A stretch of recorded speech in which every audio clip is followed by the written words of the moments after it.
Hello, this is Aaron Wall, and this is a free SEO video on the page search engine optimization strategies. One of the things a lot of people forget when they do on-page SEO stuff is that they try to key into keyword density and stuff like that, and they forget about doing stuff that appeals to users to get people to do what you want them to.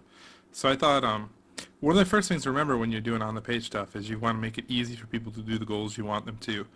Stephen Krug made a book called Don't Make Me Think, which is kind of based on the principle that the easier you make it for people to do what you want them to and the less they have to think, the more people are going to do it.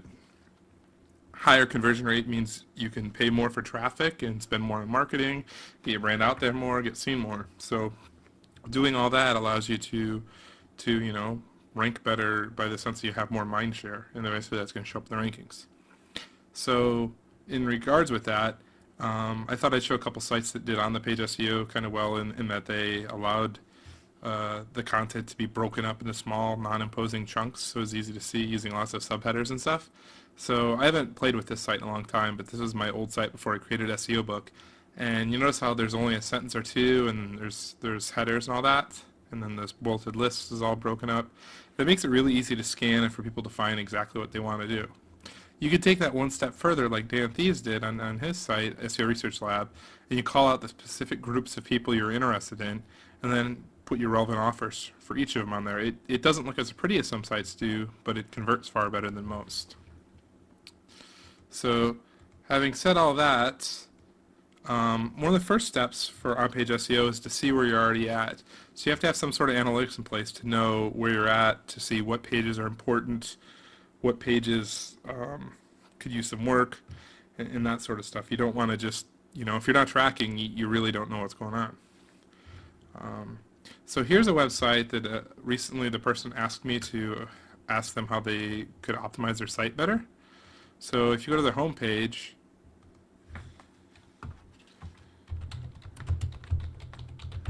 you can see, just a second, and highlight. So right here, this page targets crop insurance. Notice every time it has crop insurance, they're right next to each other. It's two words, and it's in the page title as well, in the header.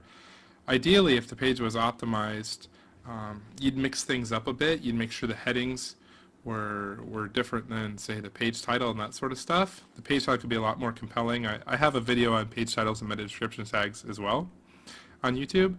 And also here, you want to have links in the content. It's not easy for me to do anything if you offer no call to action here. So you need to fix that as well.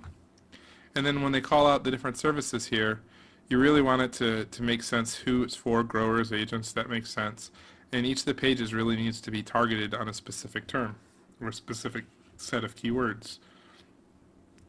Now, when you're doing the pages, it's important that the headings contain some of your keywords and the page titles do, and that you mix it up, the order of it. Sometimes it's crop insurance, sometimes it's insurance for farmers, sometimes it's farmer insurance, et cetera, et cetera, et cetera.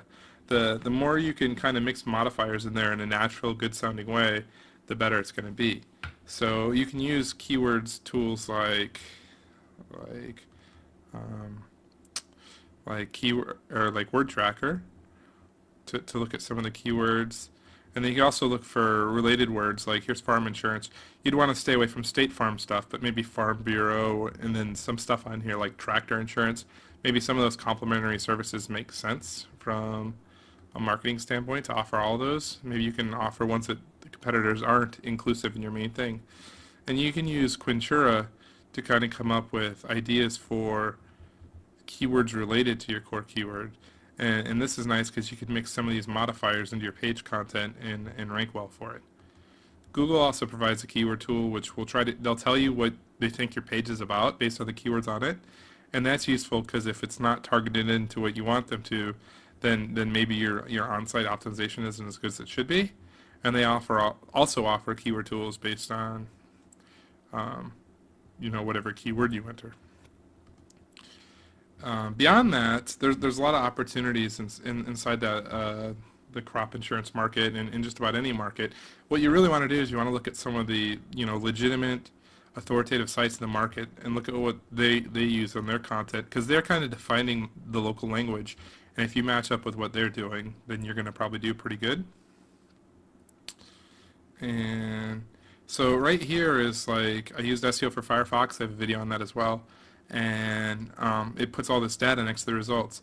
And you can see a lot of these top ranked sites for crop insurance are from, say, 96, and some of them are kind of old, 98, 96, and they have people linking at them. This new site has no links at all, and no matter how much on-page SEO you do, you're probably not going to rank well for competitive stuff until you do some link building as well, and I'll make videos about that as well. So it's key to use the links in your content to drive action, to mix up how you're using your keywords, to use bulleted lists and subheaders to break up your content.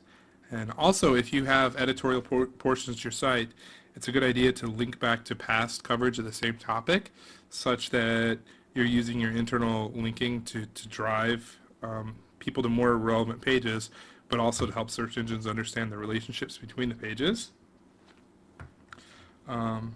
Another big tip too is, and a lot of times people will create pages that are short and then paginate and that sort of stuff. From an SEO perspective, having a couple long pages, like say a glossary and stuff like that, gives you a lot of relevant text on one page that helps you rank for a wide array of keywords.